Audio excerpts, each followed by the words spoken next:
На 23 и 24 декември учениците од Државниот музички училишен центар Сергеј Михајлов Штип ќе одржат 3 новогодишни концерти во Домот на културата Ацо Шопов. Оваа година е 14-тиот поред новогодишен концерт, до година правиме јубилеј, 15 години од новогодишниот концерт, оваа година за прв пат.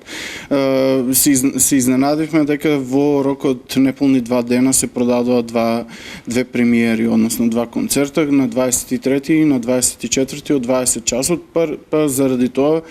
поради побарувачка, отворивме и уште еден термин на 24 декември од 17:30 часот во Домот на културата, па така ги покануваме сите љубители на секаков вид на музика, бидејќи оваа година имаме повеќе јубилеи кои ги одбележуваме, 100 години од првата опера, ќе има дел од Палјачи, 40 години Макфест, ќе имаме одбележи и за Макфест, познатливите новогодишни валцери, традиционалните македонски народни инструменти, најмалите дечиња со новогодишните песнички, така да имаме програма оваа година буквално за сечив вкус. Па ги покануваме нашите штипјани да дојдат и да не го достајат со нивното присуство.